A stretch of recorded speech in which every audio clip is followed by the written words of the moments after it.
This is Here's How, Ireland's political, social and current affairs podcast, presented by William Campbell. Thank you for downloading episode 8 of Here's How.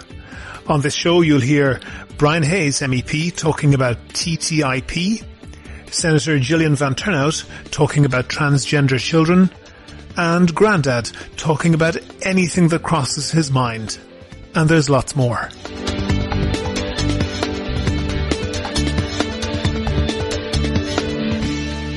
Here's How is Ireland's political, social and current affairs podcast. Make your view heard. Just dial 076 603 5060 and tell the world what you're thinking. Your voicemail may be included in the next podcast. You can find tips on recording your contribution and other ways to contact the show at here'show.ie/call.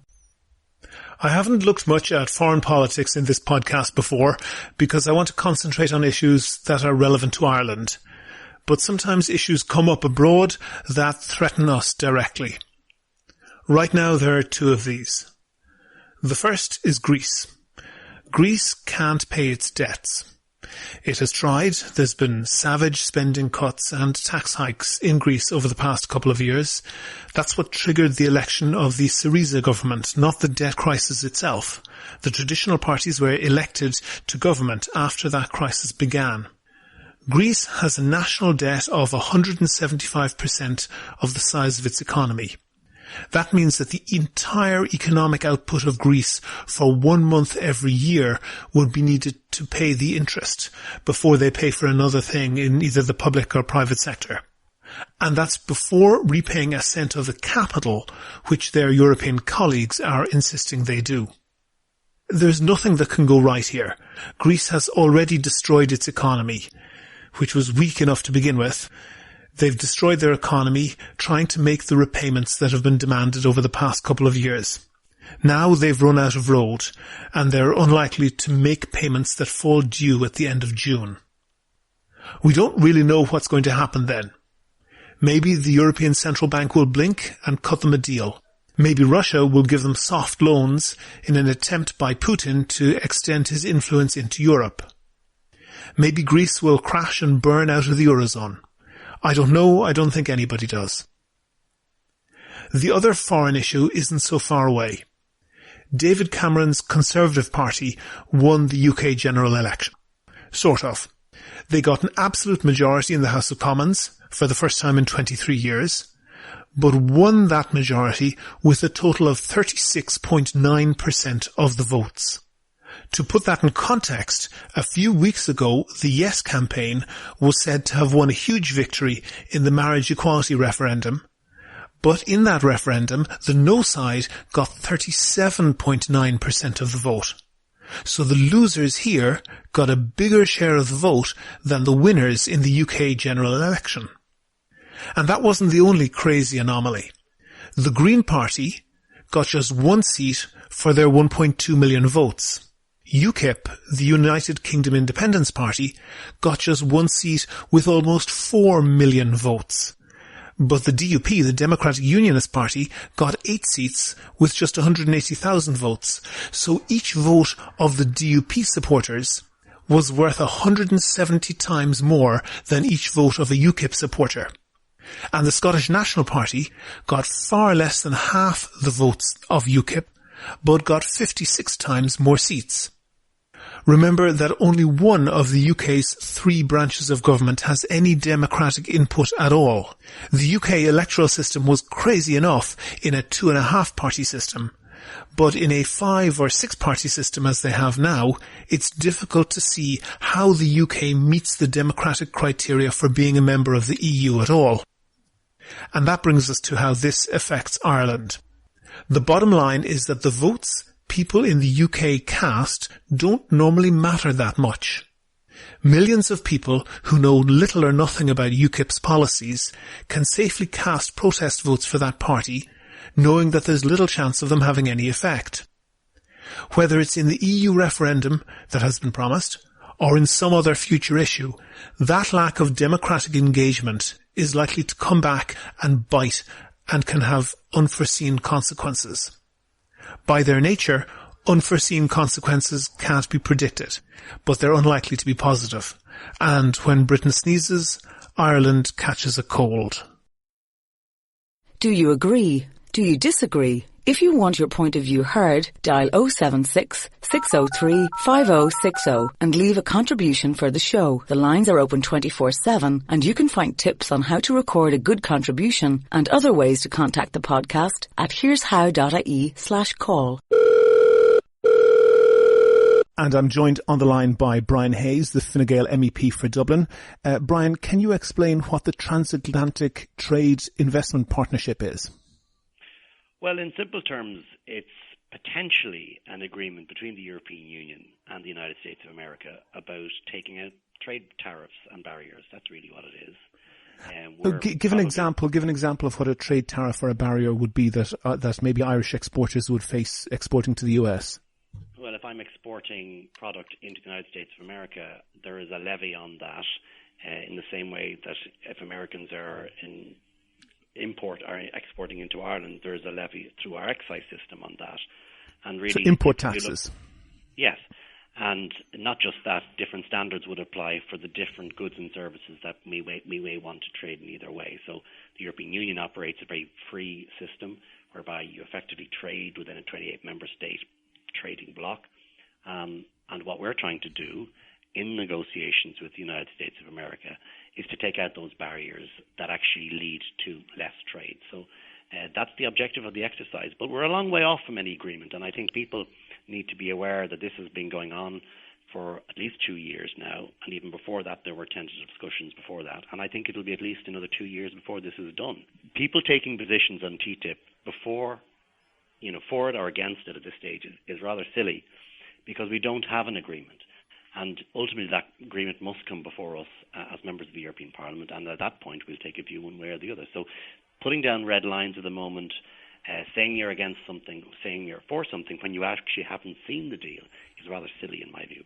Okay, so just so people understand the tariffs and thing, if I want to export something to the US, I may have to pay export or import taxes into the United States. So the idea is to, on both sides, on Europe and the US, to reduce or eliminate those taxes. I understand they're quite low at the moment. What taxes would Irish companies exporting into the US face, roughly? It depends on the United States of America. I'm not sure. It depends on the service of the good that you're doing. Okay, but it's kind of the region of 1%. It's not an enormous amount. No, but we know that once you reduce these tariffs, that it leads to more trade. Okay, I understand that. And just on the other barriers, the non-tariff barriers, there's things like, for example, if you make a car in Europe, you have to comply to certain standards, like have the seatbelt work in a particular way. The US has the same sort of standards, but they may just phrase those or have those in a different way, which would mean the manufacturer would have to do a completely different design to get to the same end. Is that the idea? Yes, it is, yeah. Okay, so the idea is to harmonise those internationally, and then manufacturers can kind of get economies of scale by having one system that they have to deal with rather than a multiplicity of them. Not necessarily. No, I think that's probably reading too much into it. We know from deals that have occurred right the way across the world that once you try to reduce barriers, it does lead to more trade. And I think the important thing here is that probably this is more important for Europe than it is the United States of America. Why? Because if one looks, for instance, at where the European-wide economy is by comparison to the United States, it's not in a good shape. So in other words, in the last 4 years, they've had twice as much growth as we've had in Europe, and we've had twice as much levels of unemployment as is the case in the US. So this is actually a means through which European entities, big and small, can export freer and better and in more engaged way with the United States of America, and equally for the US to trade with us. So trade in itself is not some kind of panacea, but it's absolutely the case, even if there are small tariffs and small differences between two large trading blocs, the more you get rid of those differences, the better it is to trade and the more economic activity emerges. And that's the big opportunity for that. Okay, and the one aspect of TTIP that is perhaps the most controversial, that is attracting the most attention, is what is called investor-state dispute settlement. Mm-hmm. And essentially that means that if a government brings in regulations that costs a business money, that business can then sue the government to get that money back. No, I think that's not a full understanding of it. It's one aspect of it, but the bigger issue is really around investment. If, for instance, I'm investing as an Irish SME in a state of the United States of America, I want to know that my investment, be it in business, in a factory, and some intellectual property, whatever, is protected in the same way that an investment will be protected in Europe. And often this argument, I think, is misunderstood by some people. And the problem in the United States of America is that international law is, of course, recognized at a federal level, but it's not recognized state by state. And what we're trying to do is to have some agreed settlement around investment opportunities east and west, not just from the US perspective into Europe, but from European perspective into the United States, whereby that investment is secure for people who are making that investment. Now, the question on the dispute settlement surrounds the question of whether or not member states do something that is ultra vires or something that actually impinges upon the rights of those people to make that investment. And there is nothing unusual about this. In the great majority of existing trade deals, there is some middle court dispute mechanism which allows both sides to come to the table and a fair resolution to come out.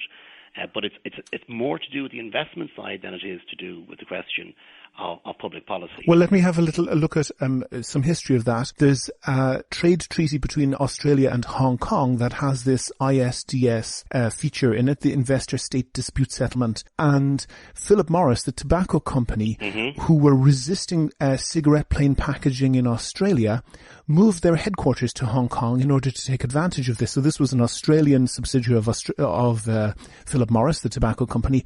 They moved their legal headquarters to Hong Kong, and then they used a treaty between Hong Kong and Australia which said that the Australian government was not allowed to enforce regulations that would reduce the profitability of Hong Kong companies operating in Australia. And on that basis, Philip Morris sued in an attempt to remove the cigarette plain packaging laws. Is that something that could possibly happen under TTIP? I don't think so. Then there's 2 points I'd make to that. One, it very much depends on what the ISDS mechanism is that you set up. Obviously, any ISDS mechanism, if it is or isn't part of the deal between the United States of America and EU, would have to come before us, and we would have to go through the detail of that. ISDS is not the same throughout the world, so it depends on the negotiation you have. But secondly, if one looks at the current public policy position in Ireland on the question of packaging around cigarettes, it was the firm view of the Irish government that we would move towards abolition of the existing packaging regime towards plain packaging, whereby images could be put on cigarette packages coming into Ireland, outlining the danger that it caused for smoking. Irrespective of any ISDS, irrespective of any TTIP deal, if it may or may not happen, the Irish government is currently being sued by manufacturers of cigarettes for the public policy position it took, irrespective of anything to do with TTIP. There are currently 3 actions being taken by the Irish government and the Irish Health Minister against Ireland in respect of a public policy position. In which courts? One of them is in London and the other 2 in Dublin. In regular courts, yeah? Yeah. Okay. So, I mean, for people to suggest this doesn't happen, it happens all the time. And it's not exclusive to ISDS. And it's an argument that really doesn't deal with the issue. The issue is this is happening on a constant basis, whereby manufacturers, people who have intellectual property, whoever, take actions against sovereign states on the basis of public policy. Whether they succeed or not, and they don't, they absolutely don't.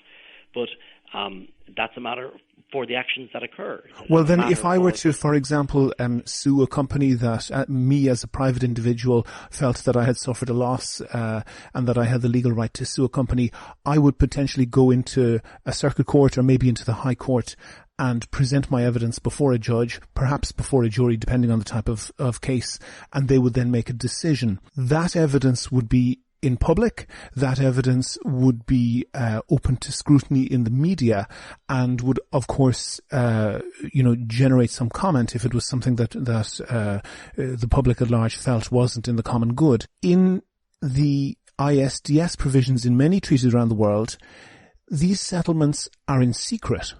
And in fact, the entire process is in secret. There isn't a judge and jury. There are arbitrators who work outside public scrutiny. Isn't that correct? Well, of course, there's other ways of doing it. There is examples of that, and there's a big debate going on because we don't have a negotiated settlement here as to whether or not the ISDS could be, for instance, an issue of level, so that if it's a very small issue, it could be resolved at the member state level in the court system there, which will be recognised by the ISDS system itself. And that system would become, of course, in public. You could have another ISDS system which was entirely public and where all of the information and the evidence was laid out in clear terms.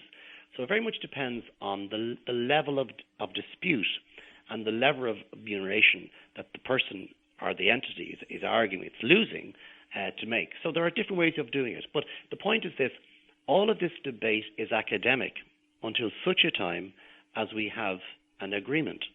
And that well, actually, are you sure that's true? Are you sure that's true? Shouldn't the debate happen before there's an agreement?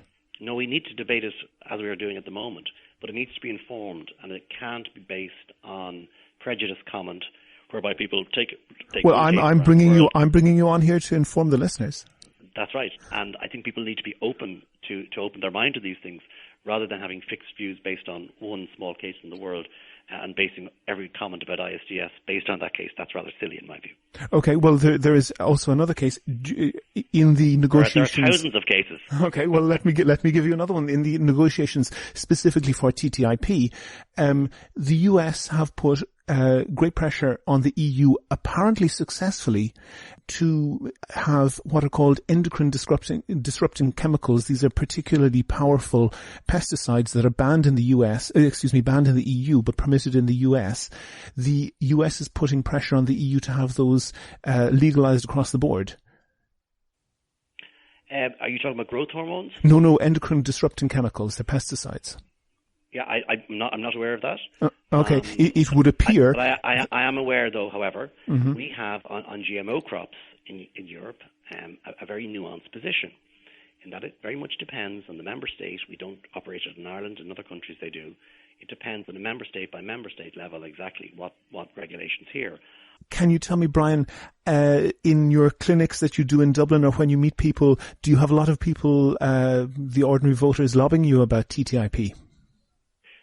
No, I don't, quite frankly. I mean, I know in opinion polls that a large percentage of Irish people would like to see a deal, but the deal has to be only done on the basis of the terms that we want the deal to be done.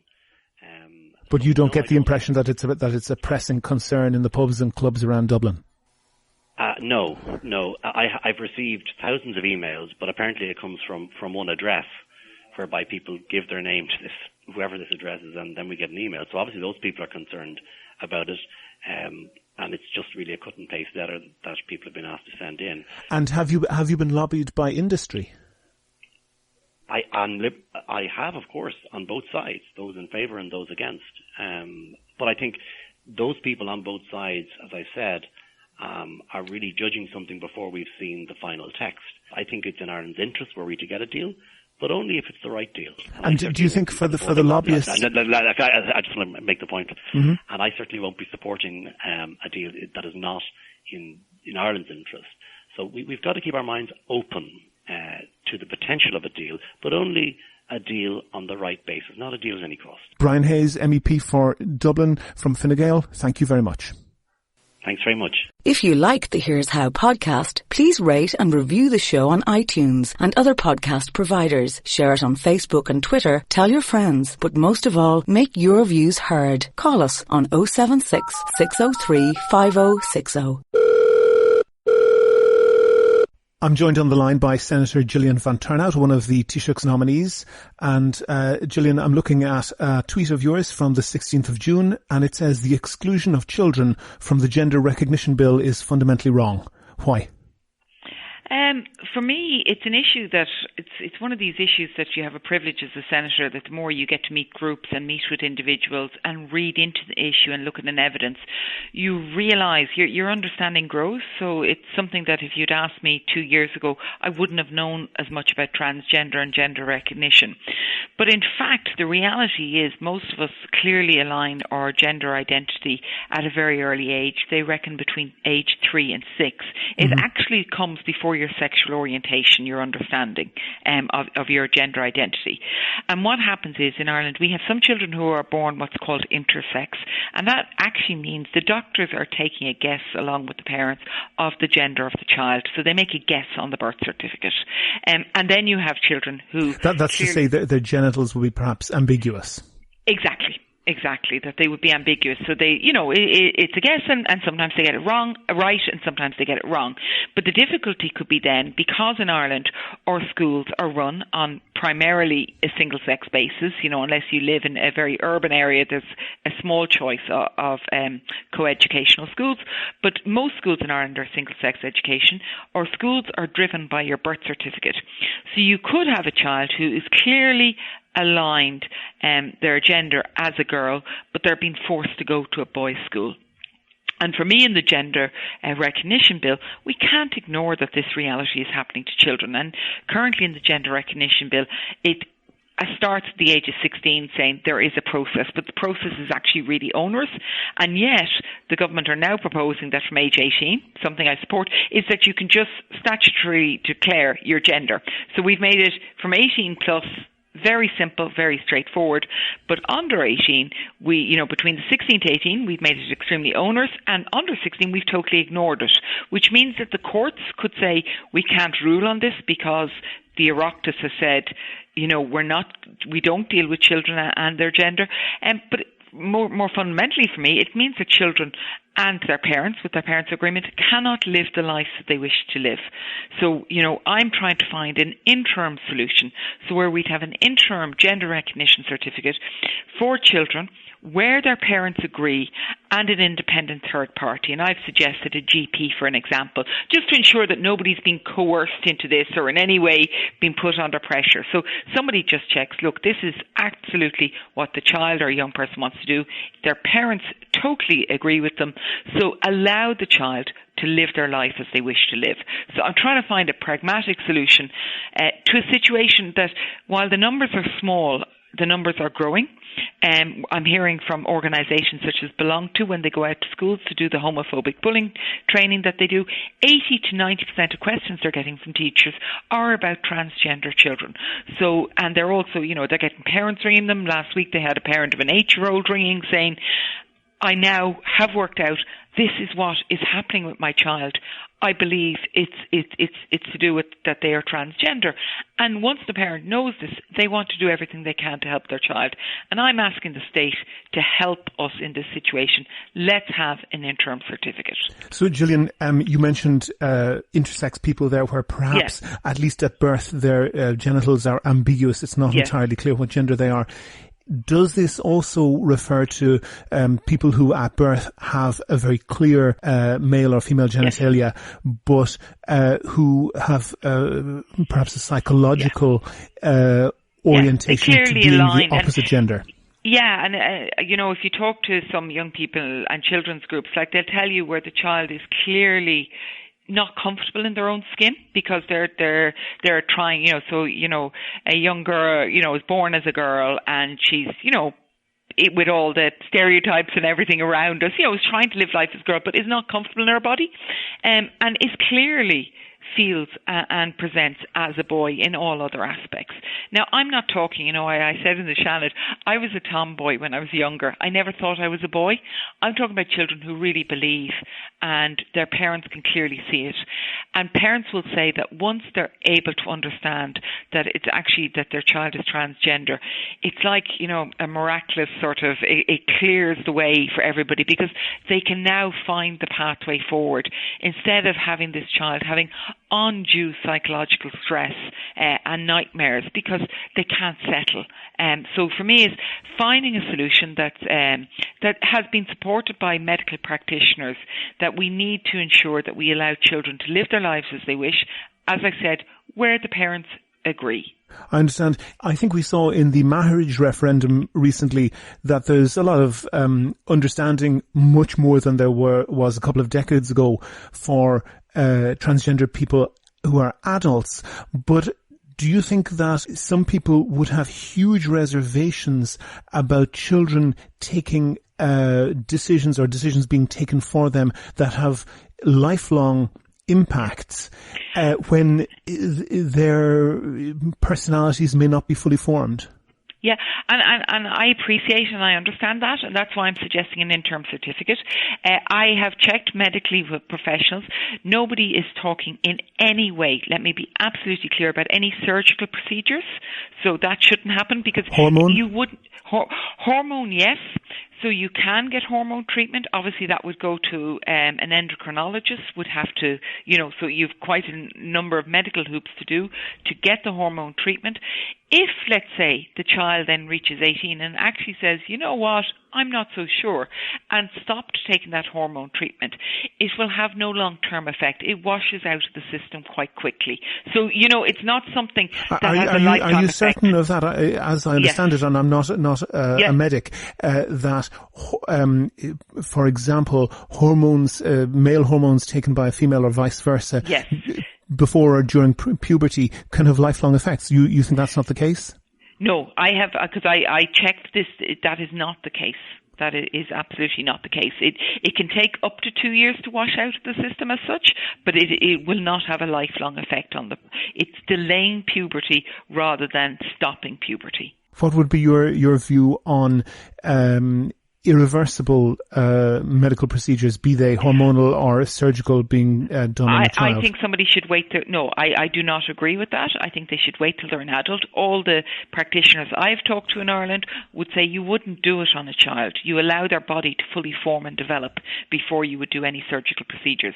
But we have the reality here in Ireland that at age 16, I could apply for a surgical procedure. I can consent to a surgical procedure, but I can't actually consent to getting a piece of paper to allow me to be the gender that I wish to be. So, that for me also doesn't make sense. Now, I am not proposing surgery, even for somebody who's 16. I'm saying let's wait till somebody has reached adulthood. And that's the moment then to look to the surgery option, because your body is fully formed and fully developed.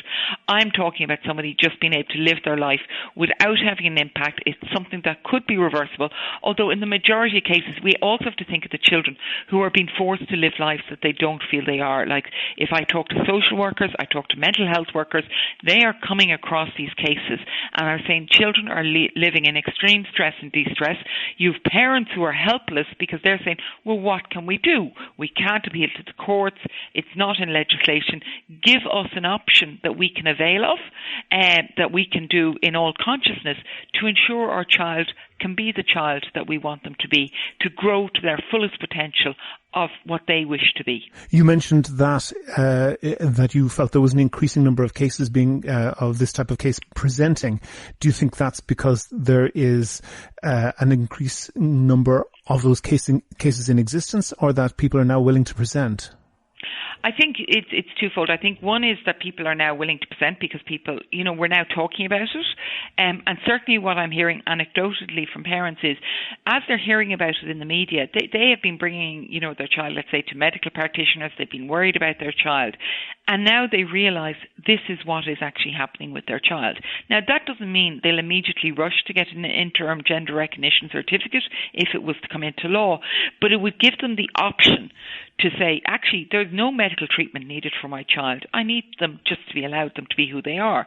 But the main thing that happens is, as I said, could you imagine if you had a young son saying, actually, son, I want you to go through girls' education for your life first.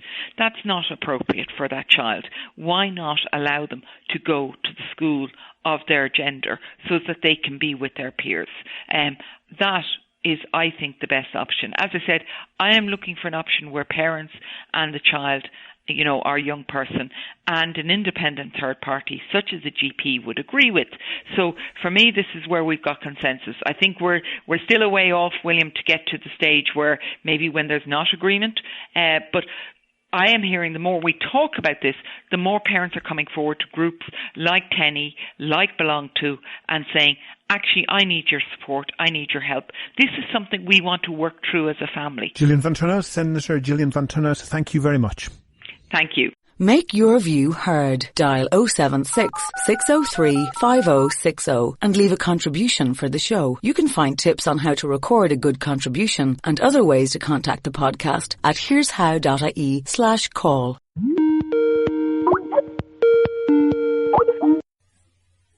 Richard O'Connor is the blogger Grandad from the headrambles.com website. He writes an awful lot of curmudgeonly blogs, and he joins me on a Skype line now. Richard, Grandad, I should say, you wrote recently that smokers are now the most victimised, most persecuted underclass and minority in Ireland. Why is that? Well, by discrimination, obviously we're not allowed to smoke in pubs, offices, public buildings. They're trying to extend this to outside spaces, outside buildings, public parks, beaches, for no apparent reason. Originally the argument was health, but I don't think there can be any health implications for example, smoking on a beach. Okay, well, that's a theoretical thing that may happen in the future. As of now, what discrimination does smokers suffer? Well, as I say, we have to be very careful where we can and cannot light up. That we can't go down and enjoy a pint in comfort at the bar. We're usually fired out to the back with the barrels. Well, that doesn't really constitute discrimination, does it? Everybody has to go outside if they want to smoke. There's no particular different treatment to one section of the population or the other. Well, that's my argument. I'd say that is precisely it. There is a different treatment that all can sit inside, but if you want to smoke, you have to go outside. There's a well-defined cut-off point there. I would agree with you that it's a limitation of rights, but very often we come across a situation of conflicting rights whereby, and the famous phrase is, my right to swing my fist ends where your face begins. Isn't it the case that if somebody is allowed to smoke in a given enclosed space, their right to smoke comes in conflict with, for example, my right to breathe clean air?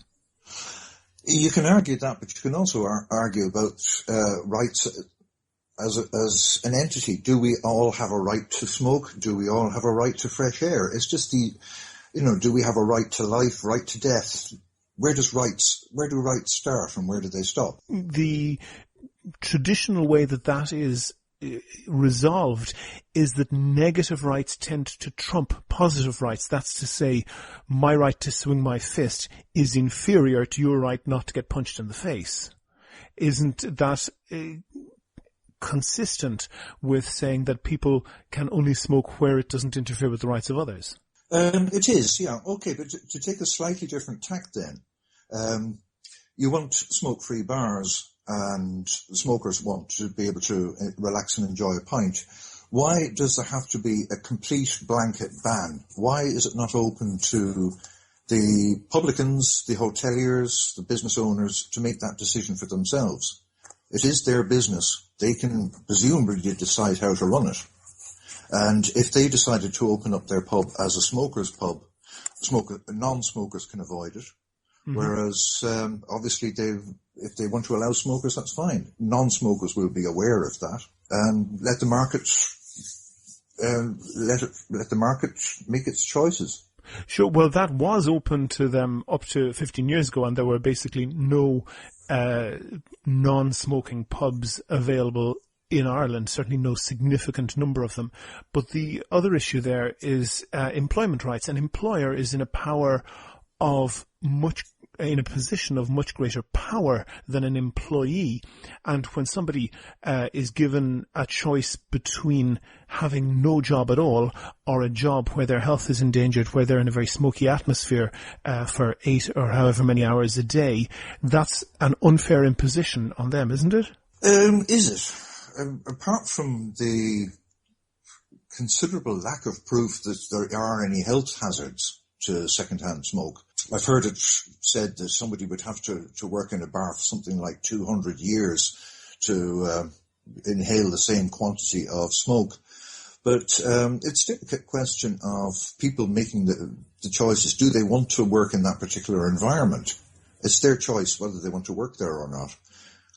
And that's also assuming, of course, pubs are sort of large employers and not just family-run businesses where they're perfectly willing to take the risk and may even be smokers themselves. Well, on the safety of second-hand smoke, I took the trouble before the interview to look up the research, and I'm not a scientist. I suspect you're not either, so I have to go with what the research says, and it's very, very plain that second-hand smoke is dangerous. But the employment rights of people, you could equally say that any other employment safety legislation should be optional. To a degree. There are a lot of laws, regulations regarding employment that are, I won't say they're nanny state, but for a trivial example, take, for example, high-vis jackets and hard hats. Mm-hmm. For engineers, where you see some engineers going out to survey a field, mm-hmm. and they're out there with their hard hats on because it's the law. Mm-hmm. And what's going to fall on them? You know, there are a lot of rules and regulations regarding safety that I really don't think are necessary. Mm-hmm. It's over safety. It's nannying. So do you think that the requirement for people on a building site to wear hard hats and high-vis vests, do you think that has a significant negative effect? No, you're missing my point. I'm just saying that there are rules and regulations but they tend to always err well towards the safety, and sometimes much too much so. This is a balance of a balance of simplicity and safety. The rules would be vastly more complex if they tried to state in exactly which circumstances hard hats and high-vis vests were necessary. There's no particular requirement to not wear a high-vis vest if you're surveying a field, and surely simplicity would rule on that. I would have thought that logic would be a much better tool to apply. Yeah, I would too, but the building industry is one of the most dangerous industries in the country. Well, I mean, if the building workers are well aware of the risks, that if they're working on a building site, there are people above them tending to drop things, then I would have thought they'd be sensible enough to wear hard hats. Sure, they may also be in a difficult position in the sense that if they try to take safety measures in a context where there's no legal enforcement of that on their employer, they would be in fear of their job. It is possible. Again, you're applying a blanket law for a small minority of cases, I would imagine. I wouldn't think that safety on a building site is a small minority. And if there's one time in 100 where it's a little bit silly, for example, wearing a hard hat, surveying a field, it's better to be silly once in 100 than to be at risk 99 times in 100, surely. Yes, but the point I'm making is that the number, we'll say, for example, the employer who refuses to give out hard hats when the employee demands one, I'd say those are very few and far between. They are now. I would say so in the past, too. Well, but we've had a very, very serious levels of death and injury on Irish building sites in the past. Oh, no, I grant you that, but how do we get onto this topic? To return more specifically to smoking, I get a sense in your blog, first of all, that it's a little bit humorous, and that's kind of probably useful, but there seems to be an anger with the world in general and a blaming of all that is wrong in the world on everything that's new and different. Do you think that, do you think that, how do I put this delicately, people of a more senior generation tend to blame everything that they see different from their own youth and attribute to that everything that they don't like in the world? To an extent. The way I would see it is, I have lived through and experienced, for example, the second half of the last century, where the world was not radically different, but it was different. There was far less control by authority, in inverted commas. People were much freer to do their own thing. Now, I grant that there problems back then. I'm not looking at through rose-tinted spectacles. But life has changed quite radically over the last 50 years. On balance, would you say it's for the better? That is very debatable. Technologically speaking, of course, it's much better. Things like the internet and advances in communications and all that. But I don't know. Society itself, I don't think, has gone down quite the right path. Give me an example. The family used to be a more cohesive unit. It seems to have split up a bit more now. You mean nobody would complain if you beat and raped your children? No. Oh, no, I'm sure that was the case. It was, and it still is. That still goes on. It goes on. It's challenged far more robustly.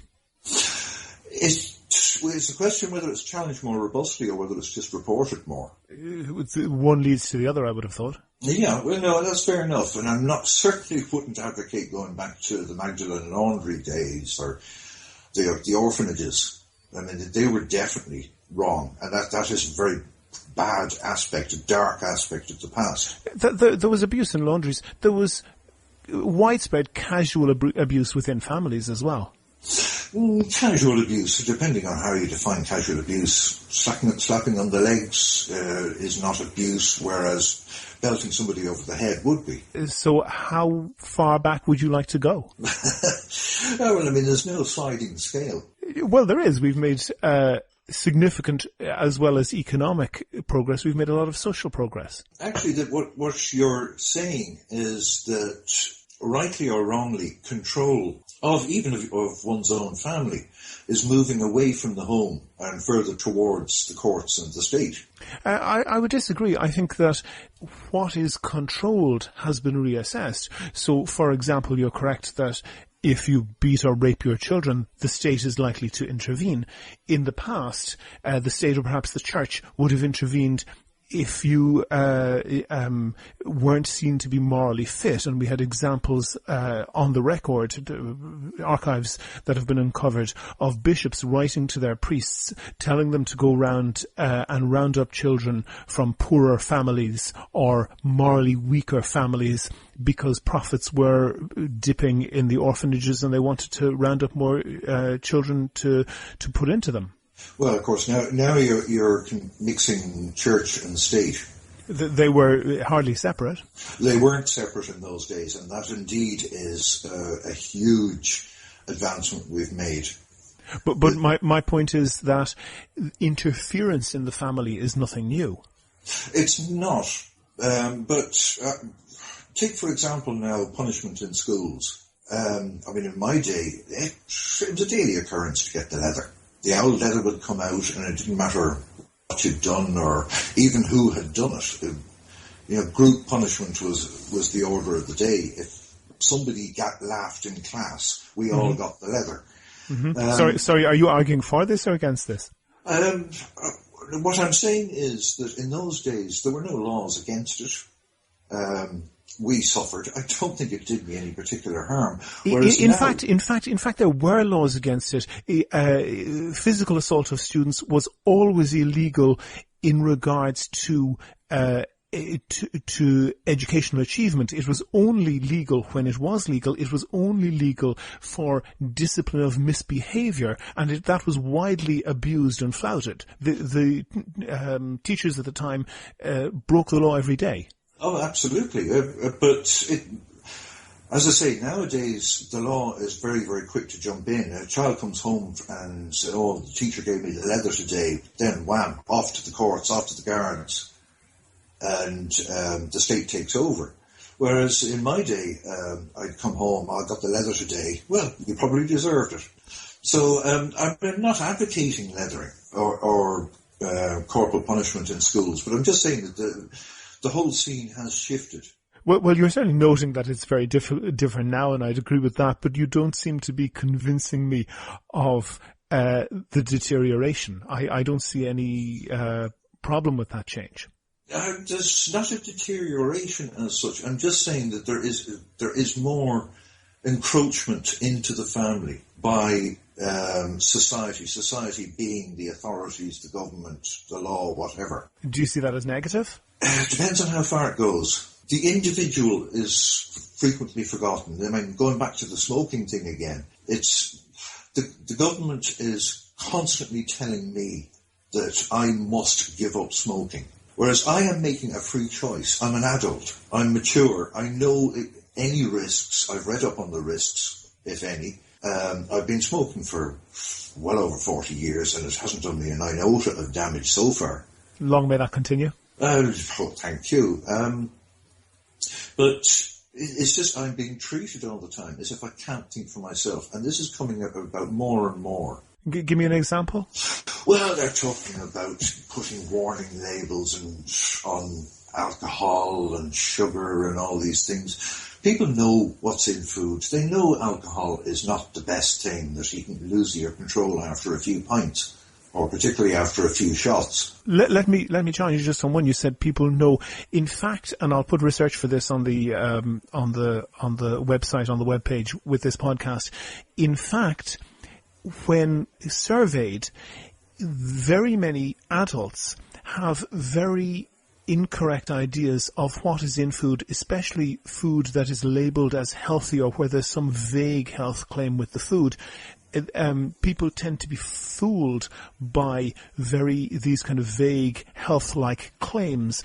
Isn't it reasonable for the government to come along and say, look, if you're saying that Special K is especially there to help you in slimming, it's reasonable to require them to tell the consumer that in fact that product can be anything up to 25% pure sugar? No, but that information is already there. Do you feel persecuted by the modern world? I do a bit. But I've reached the stage now where I just ignore it. I go and do my own thing. I completely ignore the rest of the world. Okay. Richard O'Connor, the blogger Grandad from headrambles.com. Thank you very much for talking to me. You're welcome. Make your view heard. Record your own contribution and email it to podcast@here'show.ie. You can find tips on how to record a good contribution and other ways to contact the podcast at here'show.ie/call. And that's almost the end of episode 8 of Here's How, Ireland's political, social and current affairs podcast, published on the 20th of June 2015. References for everything that I mention in the show are listed in the page for this episode on the here'show.ie website. If you like the podcast, please go on iTunes and write a nice review. Also, please like the show on Facebook. Please follow @Here'sHowPodcast on Twitter. And, of course, subscribe to the show. You can use iTunes, Stitcher, TuneIn Radio, or any other podcast app or software. And you can do all of that right from www.here'show.ie. Or you could just go out in the sunshine and stop real people in the street and tell them how great this podcast is. The next show will be uploaded shortly. The Here's How podcast is presented by me, William Campbell. Thank you for listening.